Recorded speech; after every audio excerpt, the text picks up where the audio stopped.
2025년 1월 3일 금요일입니다. 오늘 야고보서 강해 13번째 꼭지는 야고보서 2장 18절 말씀입니다. 먼저 말씀을 함께 봉독하십니다. 어떤 사람은 말하기를 너는 믿음이 있고 나는 행함이 있으니 행함이 없는 네 믿음을 내게 보이라.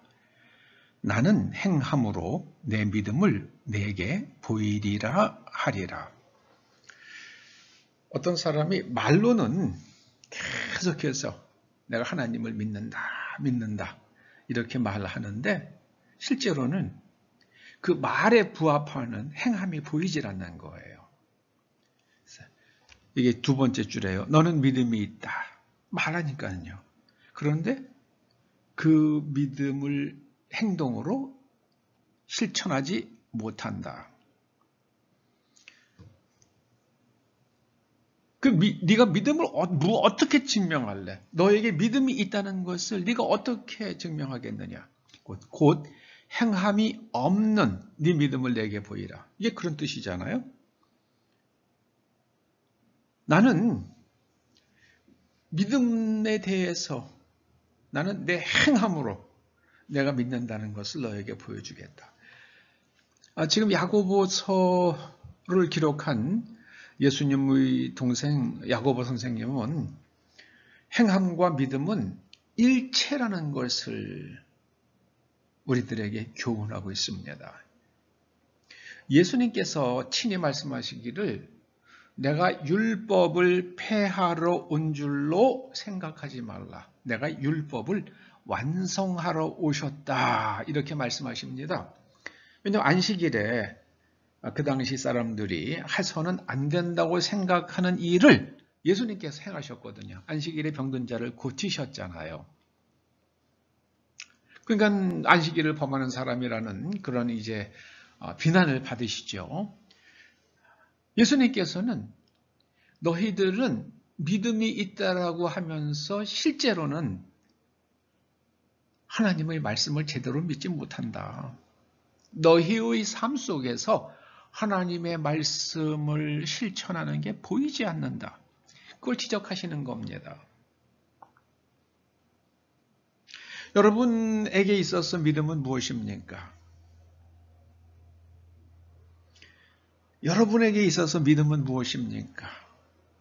믿음으로 구원받는다고 할 때 여러분이 말하는 그 믿음의 내용은 무엇입니까? 이걸 그 믿는다는 말의 의미를 성경에서 한번 헤아려 보자고요. 성경에서 믿는다라는 말이 처음 사용된 자리가 창세기 15장 6절입니다. 아브라함이 여호와를 믿으니 여호와께서 이를 그의 의로 여기시고. 이때 아브라함이 여호와를 믿었다고 하는 그 구체적인 내용이 무엇입니까? 하나님의 약속의 말씀을 믿은 거죠. 그 약속의 말씀이 무엇이었습니까?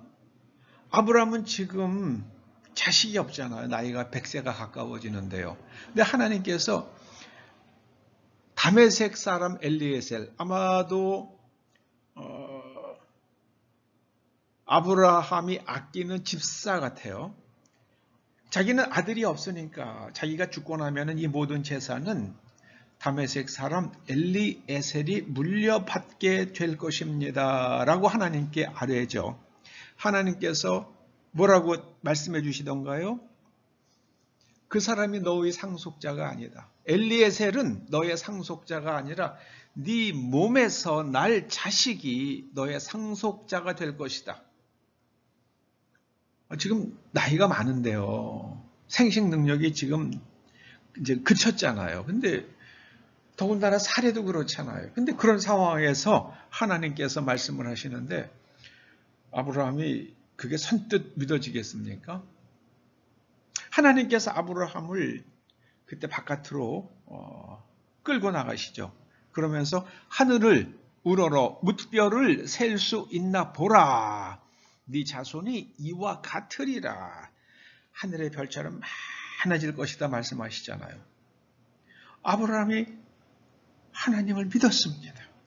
그러자 하나님께서 이를 그의 의로 여기셨습니다. 그러시면서 그에게 이런 말씀을 주시죠. 나는 이 땅을 너에게 주어 소유를 삼게 하려고 너를 갈대아인의 우르에서 이끌어낸 여호와니라. 아브라함은 하나님의 약속의 말씀을 믿었습니다. 하나님께서는 그 약속을 지키실 것이라는 것을 믿었습니다. 그리고 하나님께서는 그 약속을 지키실 수 있는 능력이 있으시다. 전능자시라는 것을 믿었습니다. 여러분, 우리가 믿습니다 하고 말하는 것은 어렵지 않습니다. 그러나 그 믿음을 삶으로 구현하는 것은 결코 쉽지 않습니다. 하나님께서 아브라함에게 100세에 낳은 아들 이삭을 제물로 바치라고 명령을 내리시죠. 근데 아브라함이 지체 없이 그 명령을 실행하잖아요.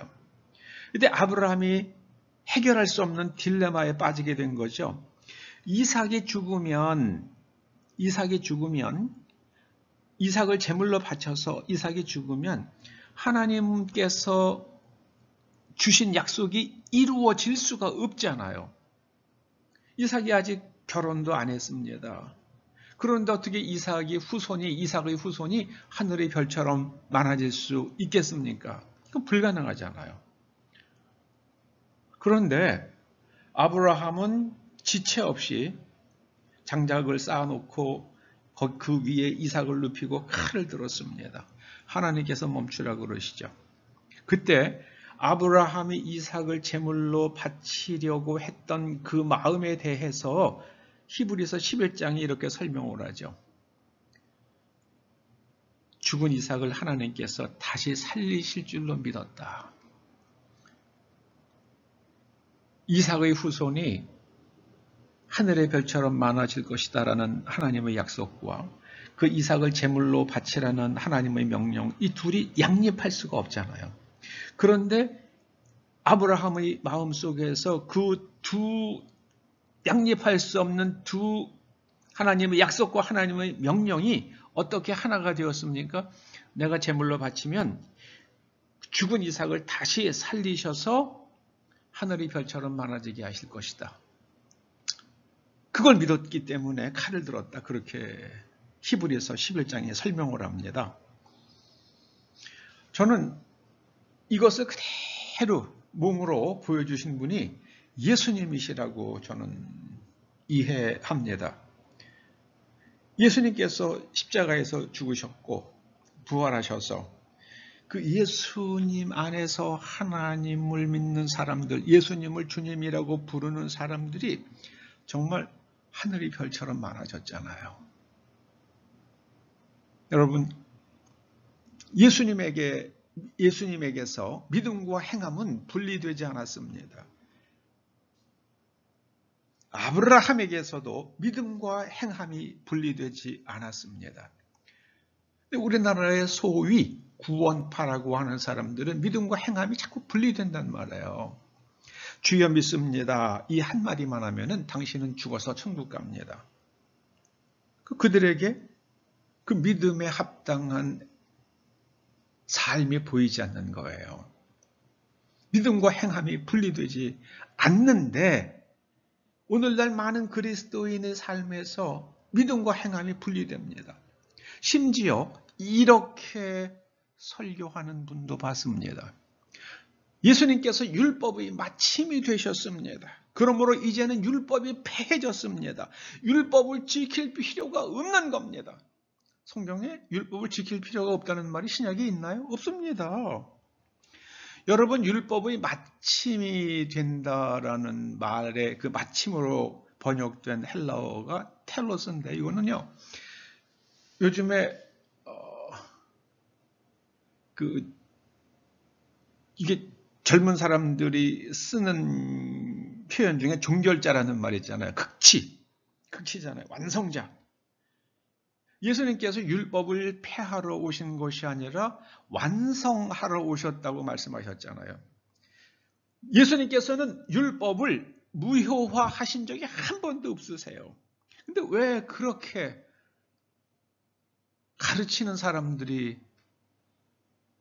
흔한지 모르겠어요. 종교개혁자들은 이신칭의를 가르쳤습니다마는 그들에게서 믿음과 행함은 분리되지 않았습니다.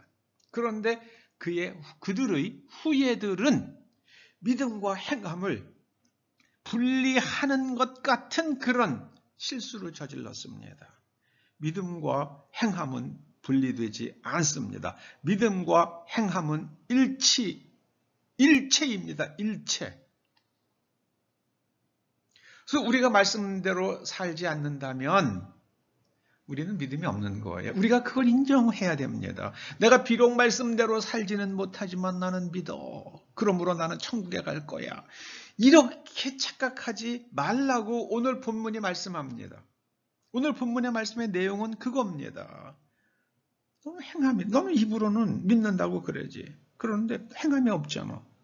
네 믿음은 죽은 믿음일세. 이렇게 말씀하는 겁니다. 우리가 깊이 우리 자신을 돌아보고 그리고 다시 가다듬어야 할 말씀입니다.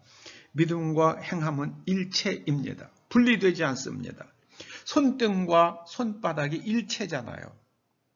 손등과 손바닥은 분명히 다르잖아요. 그러나 일체입니다. 분리되지 않습니다.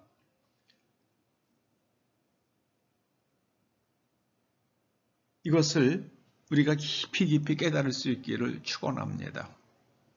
믿음과 행함은 일체입니다. 기도하시죠. 하나님 감사드립니다. 이것을 깨우쳐 주셔서 감사드립니다.